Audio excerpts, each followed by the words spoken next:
오늘 저희가 임원 기도회로 모였지만 이곳에도 주님이 우리와 함께 하시기 때문에 오늘 우리 임원 기도회를 통해서 하나님께서 놀라운 은혜를 부어주실 줄로 믿습니다.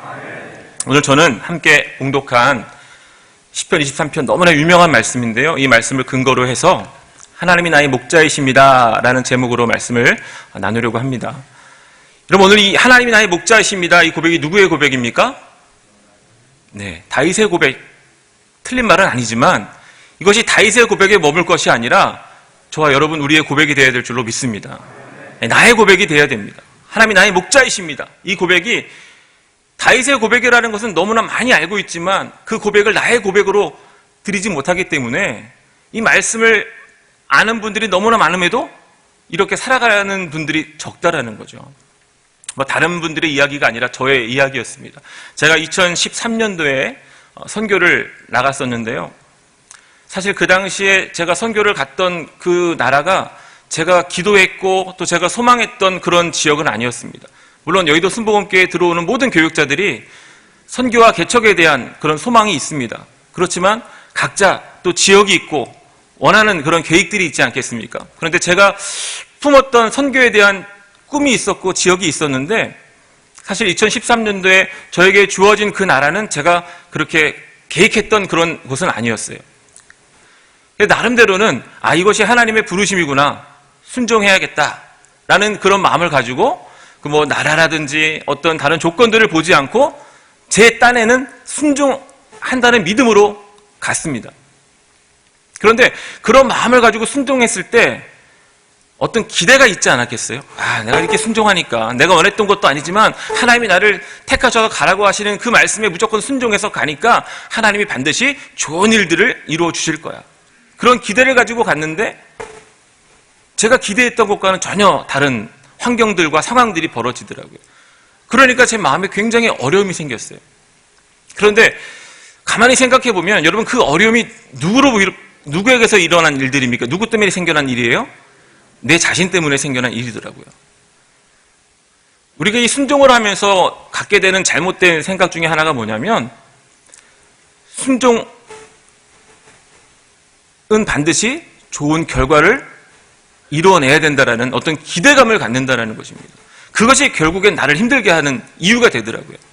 저도 그랬어요. 저도 정말 그렇게 순종하면서 가면 하나님이 이전에 없었던 부흥과 여러 가지 문제들이 해결되겠지라고 하고 갔지만 그 문제가 해결되지 않고 어려움이 계속해서 이어지니까 제 마음에 드는 생각이 그거였어요. 하나님의 뜻이 아니었나? 내가 잘못 선택한 것일까? 하나님이 보내신 것이 아닌가? 라는 그런 생각이 들더라고요. 그러면서 제가 가졌던 생각 중에 하나가 뭐냐면, 누구에게 도움을 요청하지? 라는 것이었어요. 여러분, 지금 여러분의 인생이, 그 인생의 목자가 누구이신지를 알 수 있는 방법이 무엇이냐면, 내 인생에 어떤 어려움이나 위기가 찾아왔을 때 가장 먼저 떠오르는 사람이 누구인가, 내가 의지하는 대상이 누구인가를 돌아보면 그 대상이 나의 목자라고 하는 것입니다. 그 당시 제 목자는요, 당연히 하나님을 바라봤어야 되는데 제가 그렇게 고민을 하다가 어떤 결정을 내렸냐면, 여의도 순복음교회에 도움을 요청해야지 라는 생각이었어요. 그리고 이제 편지를 씁니다.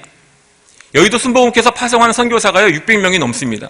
그 600명이 넘는 선교사들이 여의도 순복음교회에 편지를 쓸 때, 교회가 여기 해외에 나와서 보니 지금 우리 본교회가 너무 어려움에 있는 것 같은데 제가 어떤 것을 도와드릴까요? 라는 편지를 쓰겠습니까? 어려우니 도와주십시오 라는 편지를 쓰겠습니까? 도와주십시오 라는 편지를 쓰겠죠. 그래서 편지를 그냥 쓰면 안 돼요. 정말 감동적으로, 정말 눈물이, 이 편지를 읽으면 그 위원들과 또 당회장님, 목사님이 정말 불쌍하고 안 됐구나, 그런 마음을 느끼실 수 있도록 편지를 써야 되기 때문에 아주 그냥 오랜 시간을 들여서 편지를 썼어요.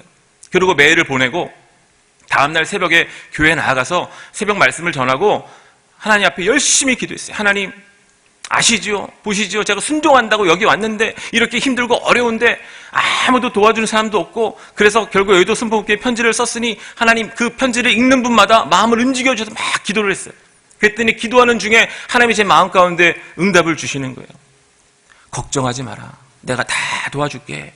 그럼 얼마나 좋겠어요. 그 응답이 아니라 하나님이 저에게 주셨던 그 응답이 뭐였냐면 질문을 하나 주시더라고요. 너는 목자가 누구니? 라는 것이었어요. 그때 제 자신이 너무나 창피하고 부끄럽고 죄송하기가 말로 할 수가 없더라고요.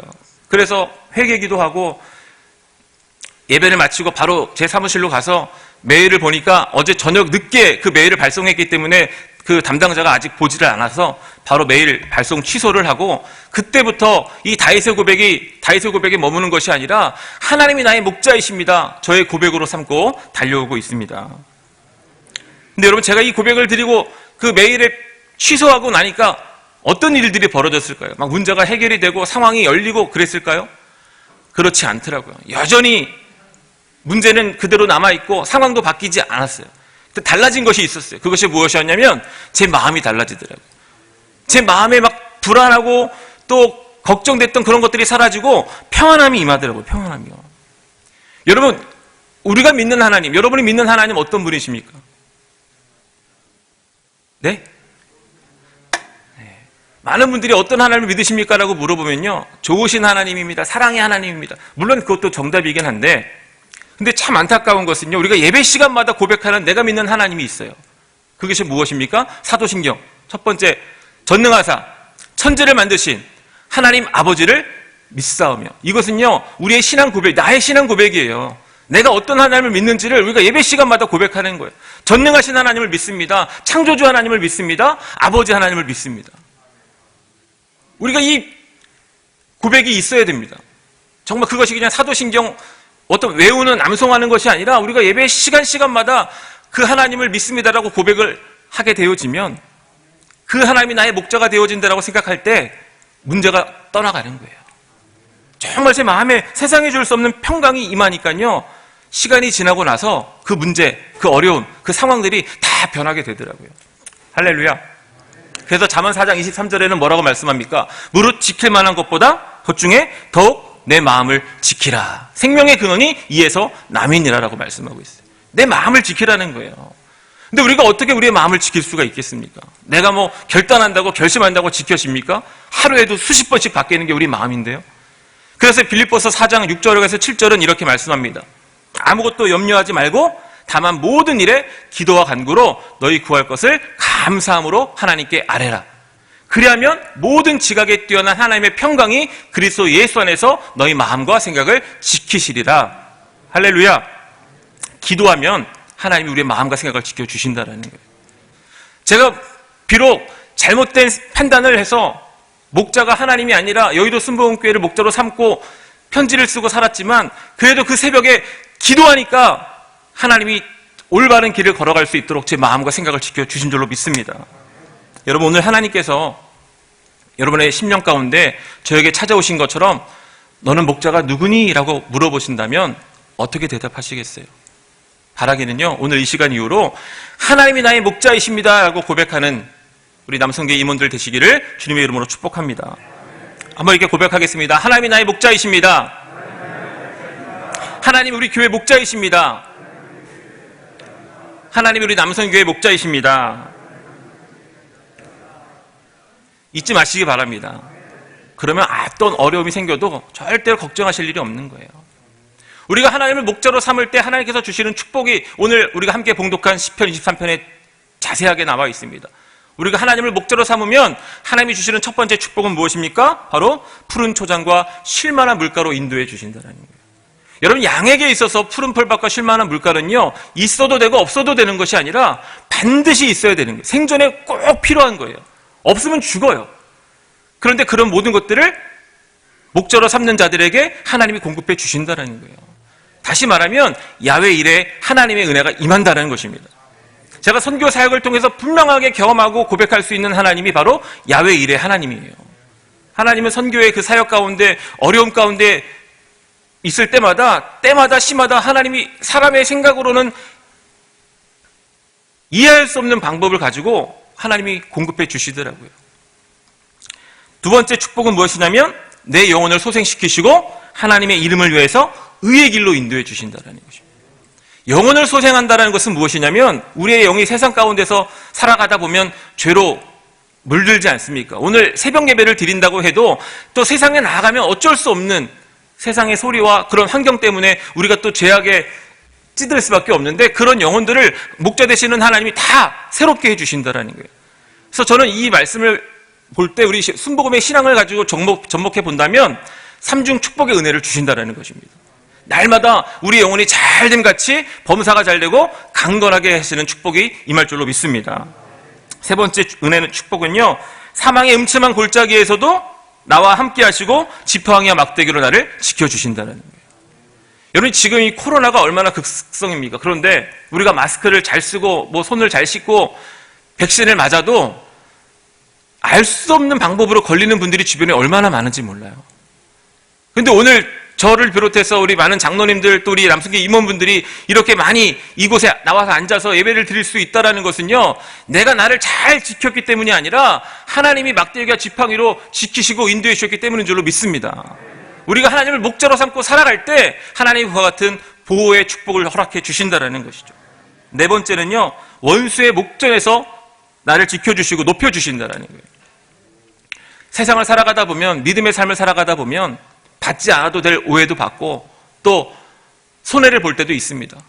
누명을 쓸 때도 있습니다. 그러나 우리가 끝까지 하나님을 목자로 삼고 살아가면 하나님이 그 모든 원한을 풀어주시고 원수를 갚아주시고 높여주신다는 것이죠. 다섯 번째, 평생 동안 선하심과 인자하심으로 하나님을 목자 삼은 자들을 보호해 주시고 인도해 주신다라는 것입니다. 바라기는 오늘 함께 예배드리는 우리 남성교회 모든 임원분들이 이와 같은 놀라운 축복을 받으며 살아가시기를 예수님의 이름으로 축복합니다. 이러한 축복을 받을 수 있는 비결은 무엇이라고요? 하나님을 목자로 삼으면 된다는 거예요.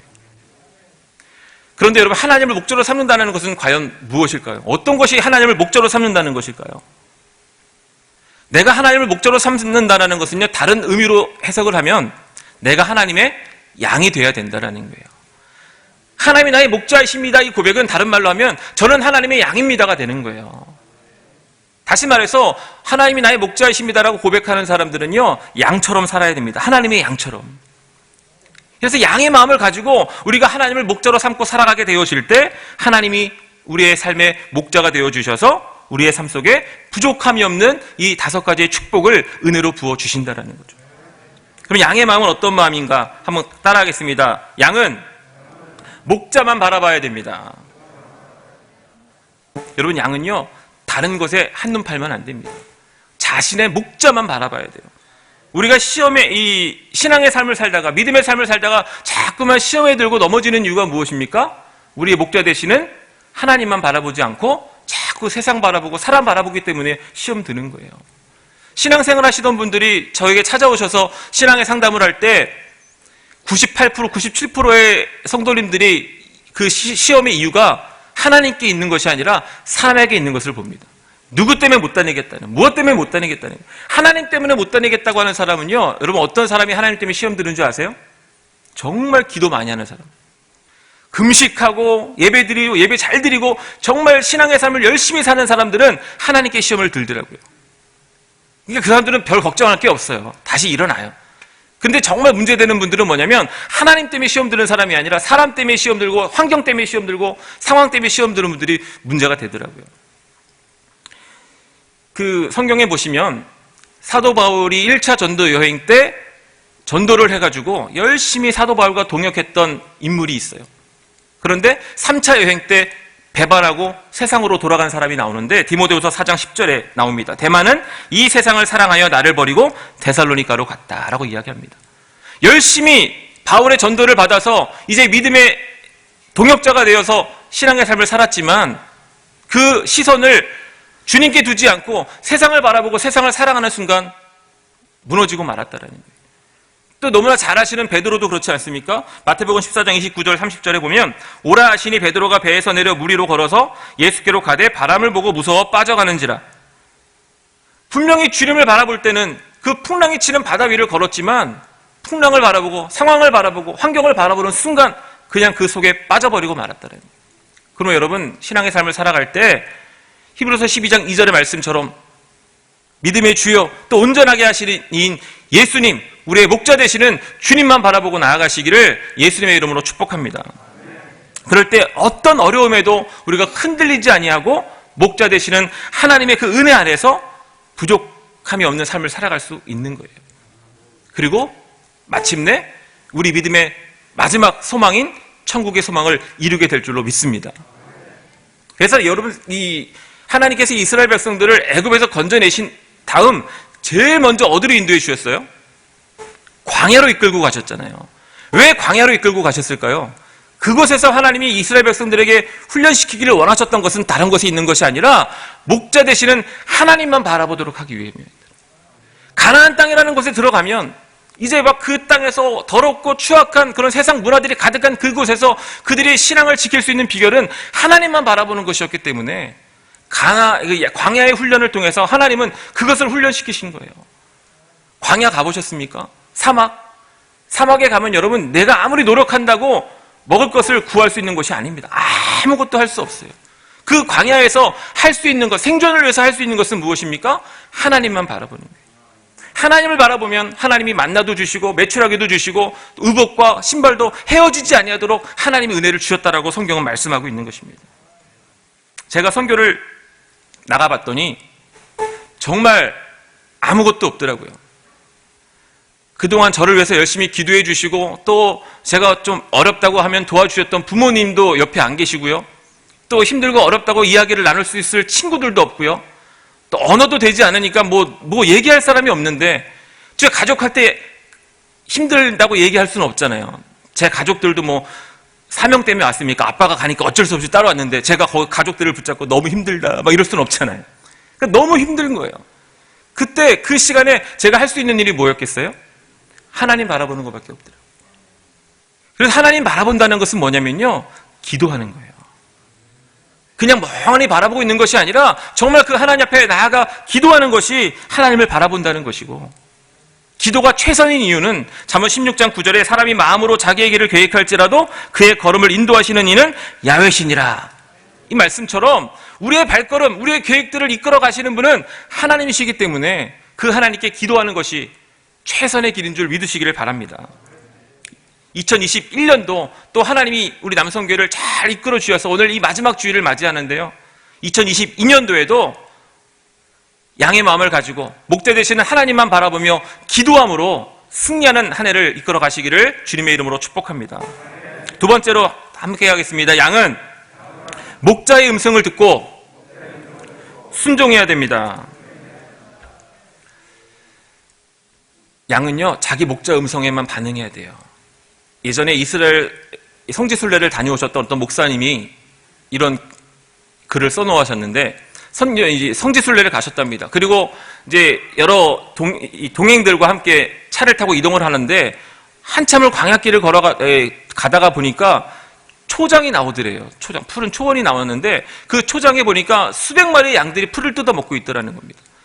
그리고 한 나무 아래 그 양들을 데리고 나온 목자들이 누워서 쉬고 있는데, 이 목사님 마음에 궁금증이 생긴 게 뭐냐면, 아니 저렇게 양들을 저 풀에다가 풀어놓으면 나중에 집에 갈 때 똑같이 생긴 양들을 저 어떻게 데려가지? 그래서 물어봤더니 가이드가 그 목자들에 가서 이야기를 하니까 그 목자 중에 한 사람이 웃으면서 일어나더니 휘 하고 손 휘파람을 불더라는 거예요. 그러니까 그 수백 마리의 양들이 풀을 뜯어먹고 있다가 그 목자의 음성이, 그 소리에만 반응하는 양들이 있더라는 것입니다. 여전히 다른 양들은 풀을 뜯어먹고 있었지만 자기의 목자가 휘파람을 부니까 그 즉시로 자리에서 일어나서 그 목자에게로 모이더라는 거예요. 여러분, 이처럼 양은요, 자기 목자의 음성에만 순종해야 된다는 거예요. 반응해야 된다는 거예요. 그래서 저와 여러분이 정말로 하나님이 나의 목자이십니다를 고백하고 양처럼 살아가기를 원하신다면 날마다 제일 먼저 들어야 되는 소리가 어떤 소리예요? 우리의 목자 되시는 하나님의 음성, 주님의 음성인 줄로 믿습니다. 어떻게 주님의 음성을 들을 수 있습니까? 하나님의 말씀을 가까이 하고 예배의 자리에 나가야 된다는 거예요. 그래서 새벽 예배가 중요한 거예요. 새벽에 내가 무엇을 가장 먼저 듣느냐가 하루에 내 삶의 목자를 누구로 삼고 살아가느냐 결정하기 때문입니다. 뉴스도 들어야 되고 신문도 보셔야 되지만 그것보다 제일 먼저 눈을 뜨시면 가장 먼저 말씀을 듣거나 또 하나님의 말씀을 읽음으로 주님의 음성을 듣고 그 음성을 따라 순종의 삶을 살아가시기를 주님의 이름으로 축복합니다. 주님의 음성을 듣는 것도 중요하지만 더 중요한 것은 순종하는 거예요. 그 양들이요, 여러분, 목자가 아무리 휘파람을 불어서 들렸다 하더라도 저건 내 목자의 음성인데, 목자가 나를 부르는데, 거기서 끝이면 안 돼요. 즉시로 일어나서 목자에게로 간 것처럼 순종해야 된다는. 그래서 순종하기 위해 필요한 것이 무엇이냐면 포기하는 마음이에요. 포기하는 마음. 포기할 줄 아는 사람이 순종하게 되어진다는 것입니다. 하나님의 음성, 목자 되시는 주님의 음성이 들려올 때 내 기준과 내 상식을 가지고 그것을 판단하는 것이 아니라 그 음성에 절대 순종하는 우리 남성교 임원 모든 분들 되시기를 주님의 이름으로 축복합니다. 아브라함이요, 어떻게 믿음의 조상이 되고 열국의 아비가 됐습니까? 75세의 나이에 하나님의 음성이 들렸을 때 그 음성을 듣고 자신이 그동안 이루었던 그 모든 것들, 본토 친척 아비 집을 포기했기 때문에 순종할 수 있었어요. 100세에 얻은 그 아들 이삭을 포기할 수 있었기 때문에 하나님께 순종할 수 있었어요. 그래서 그 순종을 통해서 하나님께 믿음을 인정받고 열국의 아비가 되고 믿음의 조상이 되는 축복을 받게 되었다라는 것입니다. 그러므로 여러분, 포기할 때 순종할 수 있고 순종할 때 목자 되시는 하나님의 그 은혜를 받을 수 있다는 사실을 잊지 마시고 날마다 목자 되시는 주님의 음성을 듣고 순종하며 살아가는 믿음의 백성 되시기를 주님의 이름으로 축복합니다. 마지막 세 번째로 함께 하겠습니다. 양은 목자와 늘 동행해야 합니다. 양은요, 목자와 늘 동행해야 돼요. 오늘 이 다윗은 왜 하나님을 목자로 비유했을까요? 수많은 직업들이 있었을 텐데 그 이유는요, 사무엘상 17장 34절 35절 다윗이 사울에게 말하되 주의 종이 아버지의 양을 지킬 때에 사자나 곰이 와서 양떼에서 새끼를 물어가면 내가 따라가서 그것을 치고 그 입에서 새끼를 건져내었고 그것이 일어나 나를 해하고자 하면 내가 그 수염을 잡고 그것을 쳐 죽였나이다 라고 고백합니다. 즉 다윗은요, 다윗이 가졌던 유일한 직업이 있었어요. 그것이 뭐였어요? 목자였어요. 그러니까 자기가 목자로서 자기의 양을 지키기 위해서 사자나 곰과 같은 그런 짐승들과 싸워서 양들을 지켰던 경험이 있었기 때문에 하나님을 나의 목자라고 고백하고 있는 것입니다. 자신이 목자로서 자신의 양을 지키기 위해서 목숨을 걸고 싸웠던 것처럼 하나님도 내 목자로 삼으면, 내가 하나님의 양이 되어지면 하나님도 자신을 지키시기 위해서 그렇게 싸워주실 것이라는 믿음이 있었기 때문이라는 거예요. 여러분, 양은요, 양의 그 안전은 목자의 능력에 달려있는 것이 아니라 양에게 달려있는 거예요. 아무리 목자가 능력이 있고 힘이 있어도 양이 목자와 함께하지 않으면 보호를 받을 수 없습니다. 그러나 목자가 비록 다윗처럼 약하고 힘이 없을 존재를 할지라도 양이 그 목자 옆에 붙어만 있으면 목자는 그 양을 지키기 위해서 생명도 내어 거는 거예요. 근데 우리 하나님은 어떤 분이라고 그랬습니까? 전능하시고 창조주 되시고 아버지 되시는 하나님입니다. 그 하나님을 목자로 삼고 그 하나님과 동행하며 나아갈 때 하나님이 못 이루어주시고 못 지켜주실 것이 어디에 있겠습니까? 요셉을 보세요. 억울하게 형들에게 팔리고 누명을 쓰고 감옥에 갔지만 창세기 39장 23절에 보니까 간수장은 그의 손에 맡긴 것을 무엇이든지 살펴보지 아니하였으니 이는 야훼께서 요셉과 함께 하심이라 야훼께서 그를 범사에 형통케 하셨더라. 아멘. 지금 내 환경이 아무리 힘들고 어렵다 할지라도 목자 되시는 하나님과 동행하며 나아간다면, 그래서 하나님이 우리와 함께 해주신다면 환경을 뛰어넘어 형통케 되는 놀라운 은혜가 임하게 될 줄로 믿습니다. 그럼 여러분, 어떤 일이 있어도 절대로 목자 되시는 하나님을 떠나지 말고 동행하는 믿음의 삶을 살아가시기를 주님의 이름으로 부탁을 드립니다. 요한계시록 3장 8절에 볼지어다 내가 내 앞에 열린 문을 두었으되 능히 닫을 사람이 없으리라. 내가 내 행위를 아노니 내가 작은 능력을 가지고서도 내 말을 지키며 내 이름을 배반하지 아니하였도다. 빌라델비아 교회에게 주시는 말씀이에요. 빌라델비아 교회가 칭찬만 들은 교회였습니다. 그래서 하나님이 열린 문의 축복을, 예수님께서 열린 문의 축복을 약속해 주셨는데 그 이유가 어디에 있습니까? 내 이름을 배반하지 아니하였도다. 떠나지 않았다라는 거예요. 핍박이 있고 박해가 있고 어려움이 있었지만 끝까지 빌라델비아 교회 성도들은 믿음을 지키고 주님과 동행했다라는 것입니다. 아무리 힘들고 어려워도 또 어떤 고난과 역경과 억울한 일이 있어도 믿음을 지키고 목자 되시는 하나님을 떠나지 않는 우리 남성교회 임원 모든 분들 되시기를 주님의 이름으로 축복합니다. 어떻게 우리가 믿음을 지키고 배반하지 않을 수 있을까요? 다른 비결이 없습니다. 너무나 잘 아시는 성령의 9가지 열매가 있습니다. 성령의 9가지 열매가 무엇입니까? 사랑과 희락과 화평과 오래 참음과 자비와 양성과 충성과 온유와 절제. 다 아시죠? 9가지 열매가 있다는 것만 아시고 그 열매가 뭔지를 모르시면 안 됩니다. 우리 남성교회 임원분들 중 되시면 성령의 9가지 열매는 사랑과 희락과 화평과 오래 참음과 자비와 양성과 충성과 온유와 절제입니다라고 말하실 수 있어야 되고, 그렇게 우리가 아침마다 고백하고 기도해야 돼요. 하나님, 오늘도 내 삶 속에 성령의 9가지 열매가 맺혀지게 해달라고 기도하는 것이 아니라 성령의 9가지 열매, 사랑과 희락과 화평과 오래 참음과 자비와 양성과 충성과 온유와 절제의 열매가 맺혀지게 해 주시옵소서. 그렇게 기도할 때 열매들이 맺히는 거예요. 그런데 이 성령의 9가지 열매 중에 7번째가 뭐예요? 충성입니다. 충성. 충성은요, 변하지 않는 거예요. 우리가 끝까지 주님을 떠나지 않고 변하지 않는 믿음의 삶을 살아가려면 다른 비결은 없습니다. 성령 충만 받아야 됩니다. 성령의 충만을 받아서 성령의 열매를 맺을 때 우리가 목자 되시는 하나님을 바라보고 순종하고 끝까지 동행함으로 승리하는 복된 축복의 삶을 살아갈 수 있게 될 줄로 믿습니다. 바라기는 우리 남성교회 임원분들 모두 다가 성령으로 충만해서 양의 마음을 가지고 끝까지 목자 되시는 하나님과 동행하시기를 바랍니다. 그래서 여러분 모두 다 시편 23편의 축복을 통하여서 부족함이 없는 새해, 또 부족함이 없는 삶을 살아가시기를 주님의 이름으로 축원합니다. 기도하겠습니다. 하나님, 감사합니다. 세상의 많은 사람들 가운데 저희들을 택하여 주셔서 하나님의 자녀 삼아 주시고, 또 하나님이 우리의 목자가 되어 주셔서 날마다 동행하심으로 말할 수 없는 축복으로 부족함이 없는 삶을 살아가게 하시니 감사합니다. 하나님, 오늘 함께 말씀을 나눈 것처럼 우리 남성교회 임원분들이 모두 다 양의 마음을 가지고 하나님을 목자로 삼고 살아가게 하여 주시옵소서.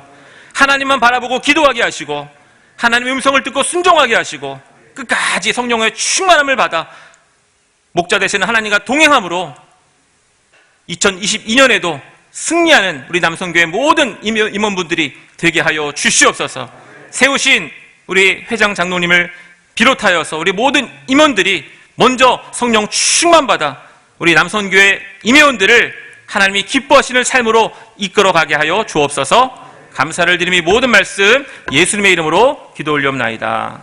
아멘. 할렐루야. 하나님께 감사의 박수 드리시고요. 한번 이렇게 고백하겠습니다. 하나님이 나의 목자이십니다.